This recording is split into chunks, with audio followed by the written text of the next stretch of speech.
비트코인 충분히 인터넷처럼 그렇게 세상에 많이 퍼질 가능성이 있다는 거죠. 솔직히 2024년 같은 때 코인 투자 안 하면 언제 또 이렇게 좋은 기회가 올 수 있을지 모르겠다는 생각이 듭니다. 개인적으로는.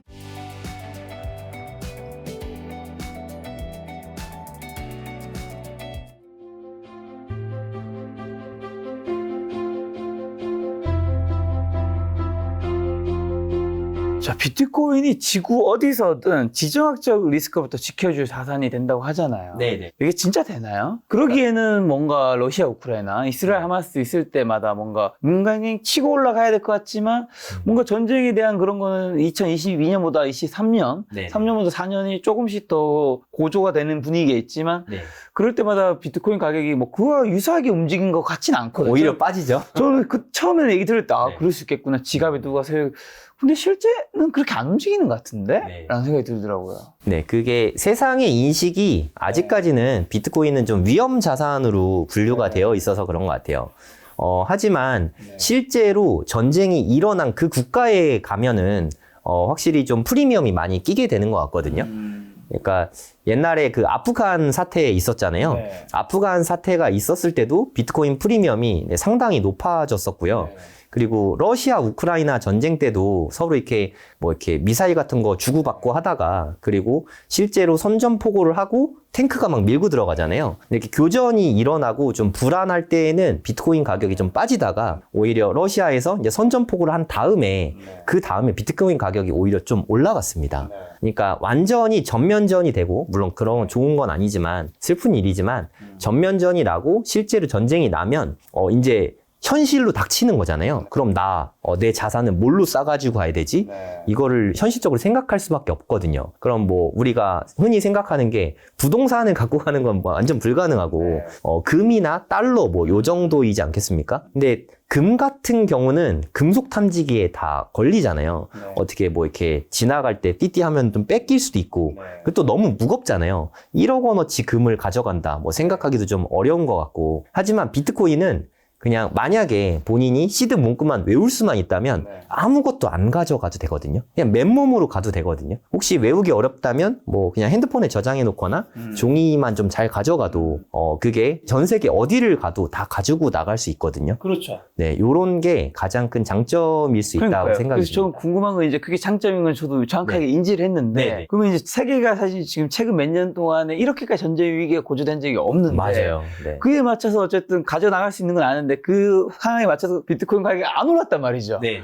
그러면 이제 그거 가져나갈 수는 있지만 이 전쟁이나 지정학적 리스크와 비트코인 가격을 비례하게 보는 거는 우리가 좀 다르게 생각해야 되지 않나라는 게 요즘에 제 개인적인 생각? 왜냐면 실제 결과론적으로는 그랬으니까. 네, 맞는 말씀인 것 네. 같아요. 그러니까 오히려 전쟁이 나고 분위기가 지정학적 이슈가 불거지면 비트코인 가격이 올라가지 않을까라고 우리가 기대를 하는데. 기대했어요. 네. 근데 실제로 가격의 흐름을 보면 예를 들어 전쟁 이슈가 나면 나스닥은 어떻게 되나요? 완전 꼬꾸라지잖아요. 그러니까요. 지금 많은 비트코인의 현재 지금 현 상태에서 비트코인 가격은 현물 ETF가 좀 많이 좌우하고 있어요. 그러니까 현물 ETF 매수세가 많으면 비트코인 가격이 올라가고 매도세가 많아지면은 좀 비트코인 가격이 떨어지고 미국의 ETF가 많이 좌우를 하고 있거든요. 그러니까 전쟁 이슈가 불거지면은 미국 주식 시장도 안 좋잖아요. 그거랑 똑같이 미국의 비트코인 현물 ETF 시장도 같이 안 좋아지더라고요. 그래서 비트코인 가격은 좀 떨어지고 있습니다. 오히려. 방금 전에 저도 처음 드는 생각인데 궁금한 건데 이제 그 나라에서는 저도 그 지갑을 쓰시는 분이 있을 거고 네네, 맞아요. 활용성이 있을 것 같은데 네. 우리가 보통 전쟁 이슈가 터지면 네. 우리가 보통 이제 증시가 떨어지는 이유가 다들 네. 공포감에 주식을 파는 거잖아요. 맞습니다. 네. 그러니까 전쟁이 있는 국가는 정말 전 세계에서 소수 몇 개의 국가고 맞아요. 다른 네. 국가들은 다 공포심이 생기는 거죠. 맞아요. 팔아야겠다. 네. 그러니까 오히려 앞으로도 전쟁이 일어나는 거는 코인 가격과 할 때는 좀 활용 가치는 높아질 수 있지만 가격에서는 우리도 똑같이 공포심에 의해서 막 파는 것좀 되지 않을까? 네, 딱 맞는 말씀인 것 같아요. 그러니까 정확하게 그 나라에서는 프리미엄이 되게 많이 끼지만, 그렇죠. 그러니까 예를 들어서 러시아 우크라이나 전쟁 났을 때 러시아랑 우크라이나에서 프리미엄이 진짜 엄청 몇십 프로 막 붙었거든요. 네. 그러니까 우리나라도 만약에 뭐 우리나라가 직접 전쟁 참전국이 되거나 실제로 교전을 하게 되면 비트코인이 뭐 가뜩이나 김프가 높은데 그게 한 20-30% 낄 수 있는 거죠. 예를 들어서. 근데 그걸 우리가 원치는 않잖아요. 그러니까 전 세계적으로 그냥 정세가 불안하면 비트코인이 가격이 떨어지는 게 맞는 것 같아요.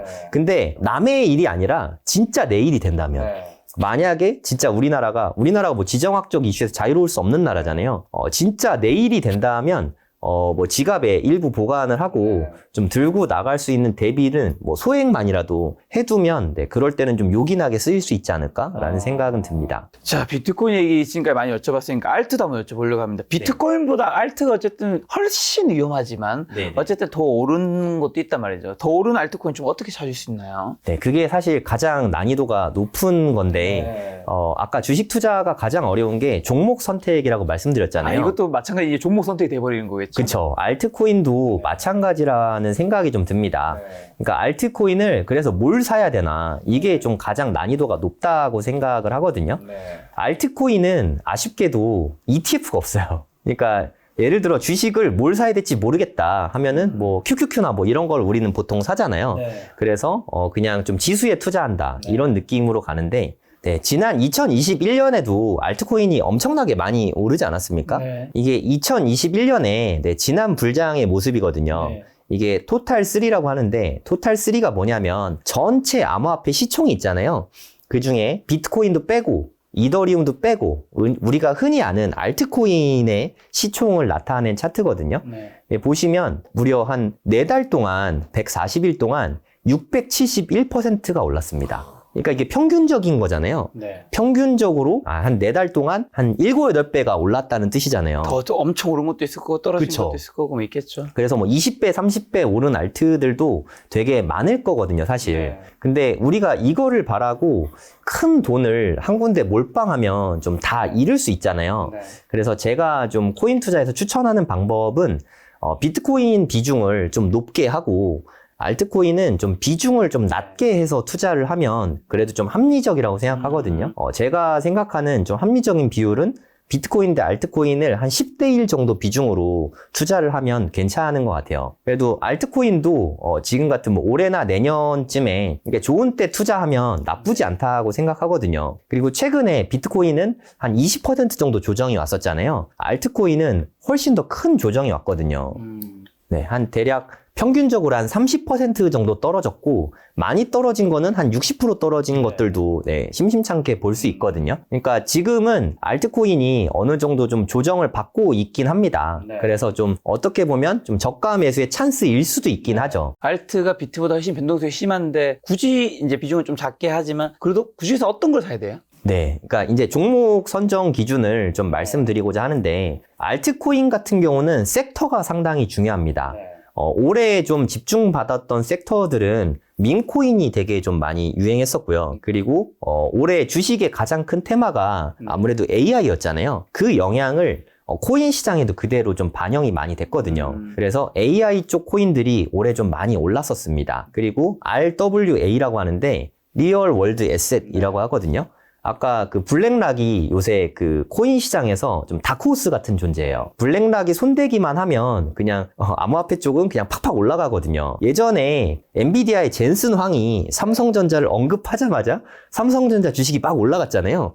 그때 투자로 수익 많이 얻으셨잖아요. 그러니까 젠슨 황이 AI 쪽에서는 되게 요주의 인물, 가장 뜨거운 황제였잖아요.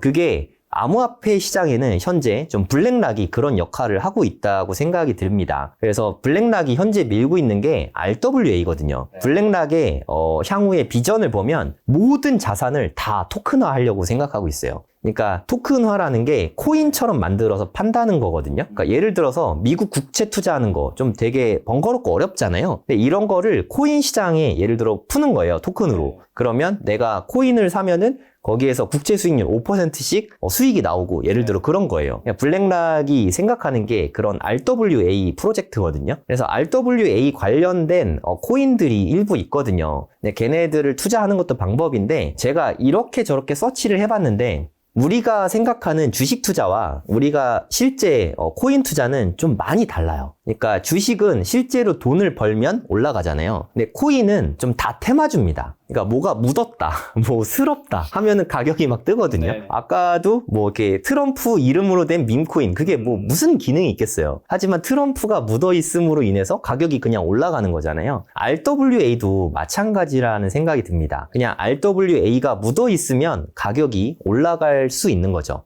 AI 쪽 코인들도 마찬가지거든요. 솔직히 코인이 AI 발전에 무슨 그렇게 큰 도움이 되겠어요. 뭐 쉽게 말씀드려서 그 AI, 뭐 오픈 AI 하면은 다들 떠오르는 게 샘 알트먼이잖아요.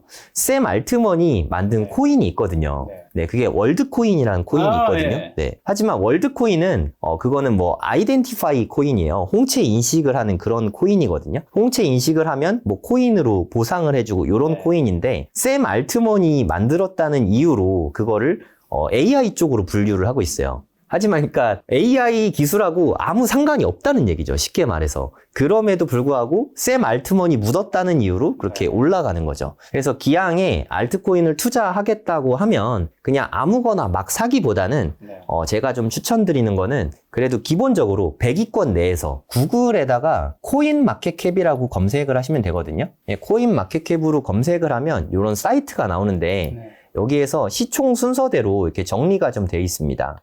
여기에서 최소한 한 100위권 내에 코인을 투자하는 거를 개인적으로는 좀 추천드리고요.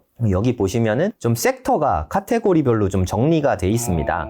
여기에서 좀 유망한 섹터들을 이렇게 찾아서 투자를 하시는 게 방법이라고 생각합니다. 제가 올해 이번 사이클에서 유심히 보고 있는 섹터가 3가지가 있는데 아까 말씀드렸던 RWA, 블랙락이 좀 묻으면 좋겠죠. 그리고 AI 계열들. AI 코인이 지금 좀 많이 오르긴 했는데 아마 주식 쪽에서 AI 붐이 일 때마다 한 번씩 이렇게 좀 널뛰기가 될 수 있다고 생각이 들고요. 네, 그리고 게임 쪽. 게임은 아직은 좀 이렇다 할 코인들이 안 보이고 있거든요.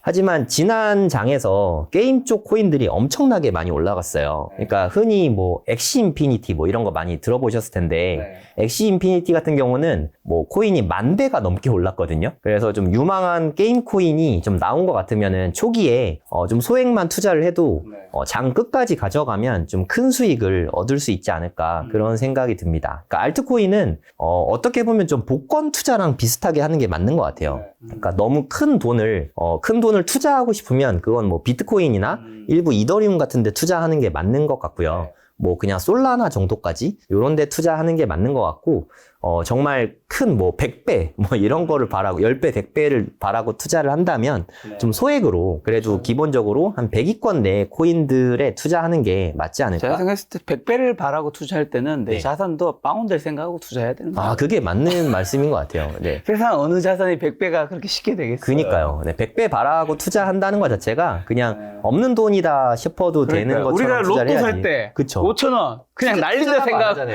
생각하고 사는 거잖아요. 네. 그러니까 되면 좋고 안 되면 말고 그냥 그냥 즐거운 꿈을 꾸는 정도 수준이니까. 네. 시총 100위 안에서 RWAI랑 게임 관련된 섹터들의 코인은 좀 그래도 비중은 크지 않게. 네네. 자, 만약 3가지 질문 드리면 올해가 슈퍼사이클이라 불리는데 코인에 투자하기 적절한 시기라 보시나요, 올해가? 네, 올해 되게 좋은 시장이라고 저는 보고 있고요. 하지만 본인 상황에 좀 달려 있을 것 같아요. 그러니까 예를 들어서 가장 좋은 거는 사실 2020년 말이나 2023년 초에 투자했다면 그때 투자하는 게 사실 베스트였겠죠. 하지만 지금 투자한다는 것 자체가 본인이 공부가 좀 덜 되어 있다는 뜻이기도 하잖아요. 그거를 좀 인정하고 욕심은 조금은 내려놓는 게 맞는 것 같아요. 그러니까 뭐 그때 투자를 했으면 뭐 한 5배 이상 투자 수익을 바라고 투자하는 게 맞지만 지금 투자를 했을 때 뭐 잘해야 물론 100%도 엄청난 수익이긴 하지만 한 100% 잘해야 100% 버는 정도의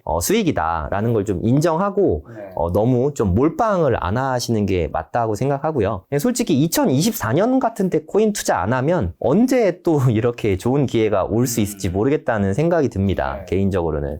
거기에다가 암호화폐 투자가 올해는 내년은 어떻게 될지 모르겠지만 올해는 비과세잖아요. 진짜 완전 비과세잖아요. 세금을 1도 안 됩니다.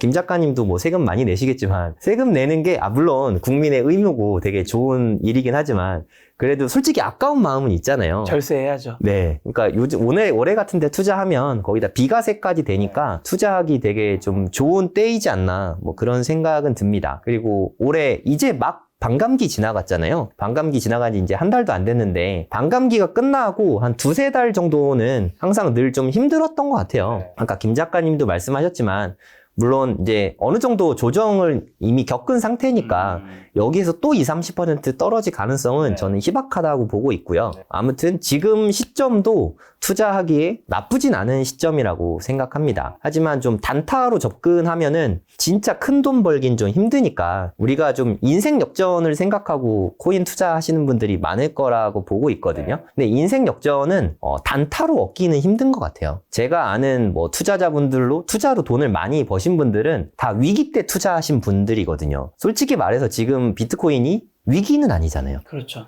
위기라고 하면 2022년에 뭐 루나 사태 나고 FTX 사태 나고 그때가 사실 위기 때였다고 보이거든요. 그러니까 지금은 몰빵해서 전 재산을 다 투자할 때는 솔직히 아닌 것 같고 근데 투자라는 게 시장에 있어야 기회를 잡을 수 있잖아요. 지금 시장에 처음 진입하기에는 가장 좋은 때라고 생각해요. 그러면 뭐 나중에 향후에 뭐 2026년이나 이럴 때 좋은 기회가 생기면 그때는 조금 더 과감하게 투자해 볼 수 있는 기회는 올 거라고 생각합니다. 네, 오늘 비트코인 관해서 많은 얘기 해주셨는데 비트코인 투자함에 있어서 제일 1원칙이 있다면 뭐가 있을까요? 제 1원칙은 좀 비트코인 투자해 보신 분들은 아실 텐데 지키는 게 가장 어려운 것 같습니다. 지키는 거. 바이 앤 홀드라고 하는데, 그러니까 일단 비트코인 투자를 시작했으면 뭐 일부 수익 실현을 할 수는 있죠. 하지만 다 팔진 않으셨으면 좋겠어요. 다 팔면 만약에 비트코인 변동성이 워낙 크다 보니까 이제 앞으로 떨어질 줄 알고 다 팔았는데 갑자기 그 상태에서 두세 배가 오른다. 그러면 다시 사기가 되게 어렵잖아요. 그러면 비트코인을 다 잃은 상태로 앞으로 좀 다시 매수하기가 솔직히 되게 어려워지잖아요. 그게 좀 가장 뼈 아플 것 같아요. 다 팔진 마시고 만약에 정 팔아야겠으면 뭐 반 정도만 팔거나 뭐 부분 수익 실현 정도만 하는 게 맞지 다 팔면 비트코인을 앞으로 가질 수 없게 되는 그런 불상사가 생길 수 있을 것 같습니다. 자, 올해 2024년 이제 하반기 남았죠. 비트코인 네네. 투자 포인트랑 눈여겨봐야 될 변수 찝어주시면 마지막으로 저희 시청자분들 꼭 하시고 싶은 말씀 있다면요. 네, 지금 비트코인 조정이 꽤 오랜 시간 지속되고 있거든요. 거의 한 최고점 찍은 다음에 2달 정도 조정을 받고 있는데 그럼 대체 언제 올라가나 하면서 좀 마음이 많이 좀 힘드실 것 같아요. 근데 단기적으로는 어떻게 될지 모르겠지만 올 연말이나 1년 후를 생각해 보면은 지금 가격보다는 높아져 있을 거라고 생각하거든요. 그러니까 너무 우리가 컵라면을 먹어도 이렇게 쳐다보고 있으면 끓지 않잖아요. 본인의 본업에 충실하고 시드를 불리면서 원하면 조금 더 매수를 하고 본업에 충실하면서 그냥 좀 동반하듯이 투자를 하면은 좀 그 시간이 더 즐거운 시간이 될 수 있을 것 같아요. 너무 기다리지 말고 좀 마음의 여유를 갖고 투자하셔야 큰 부자가 되지 않을까 생각이 듭니다. 저는 정말 뭐 주식도 뭐 부동산도 나중에 10년 뒤에 가격이 어떻게 되어 있을지 궁금하지만 뭐 부동산이 여기서 뭐 엄청난 폭등하거나 엄청난 폭락하거나 그러진 않을 것 같고 비트코인은 변동성이 워낙 심할 것 같으니까 맞아요. 10년 뒤에 도대체 지금 비트코인을 좋게 얘기하시는 분도 있고 나쁘게 얘기하시는 분도 다양하게 있잖아요. 지금 여전히 10년 뒤에는 도대체 비트코인은 어떤 자산으로 평가를 받을까? 네, 너무 궁금합니다, 정말. 예전에 그 이제 되게 유시민 님이 이제 그 어느 토론에 나왔을 때 그 평가가 비트코인 그 이후에 막 엄청 폭락했을 때는 이제 유시민 님이 많은 분들이 살렸다는 얘기 나오고 또 시간이 좀 더 지나고 난 다음에는 사실 그때보다 훨씬 많이 올라서 또 평이 달라지고 하는 거 보면서 야, 이 코인에 대한 평가는 시간이 지났을 때 너무 달라지는 거에 대해서 이걸 어떻게 판단해야 될지가 참 어려워서 2030년대에는 비트코인은 도대체 우리 주변에서 어떤 인식을 받고 있을지 기다려지네요. 혹시 김 작가님 이 영상 보셨어요? 네, 시골에서 박경철님의 W. 네, 저는 이 영상을 받는 거 플러스 오프라인에서 저걸 들은 적이 있습니다. 우와. 실제로.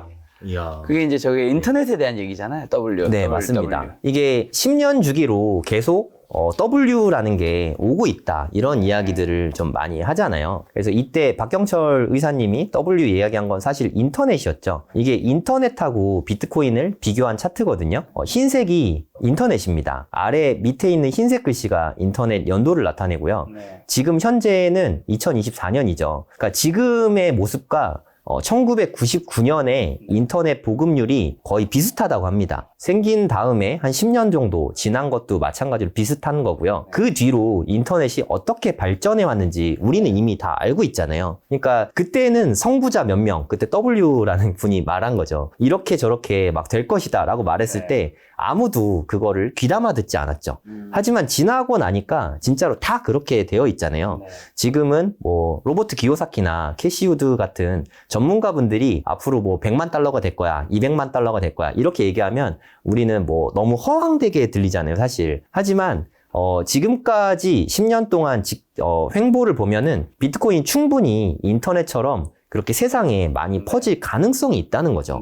그래서 너무 덮어놓고 사기야 라고 하기보다는 그냥 일부를 수용을 하면 그 과실을 함께 누릴 수 있잖아요. 물론 이게 이대로 그냥 열풍으로 끝나버릴 수도 있죠. 뭐 그건 아무도 모르는 거니까. 하지만 좀 자산의 일부라도 좀 담고 그 과실을 함께 누릴 수 있으면 여러모로 더 좋지 않을까 그런 생각이 듭니다. 알겠습니다. 대표님을 통해서 오늘 이제 비트코인과 알트코인 좀 어떻게 투자해야 되는지 알았는데 제가 올해 4분기 때 대표님 한 번 더 모시고 과연 올해 하반기에 이제 2억 근처까지 간다고 말씀해 주셨기 때문에 올해 12월에 한번 대표님과 함께 저희가 이제 반성문의 시간을 가질지 아니면 기념회의 시간을 가질지 기대되네요. 네네. 12월에 다시 한번 좋은 시간 한번 마련해 보도록 하겠습니다. 오늘 만난 손님은 형정희 대표님이었습니다. 지금까지 소중한 시간 함께 해주셔서 정말 감사합니다. 오늘도 김 작가였습니다. 고생 많으셨습니다. 감사합니다.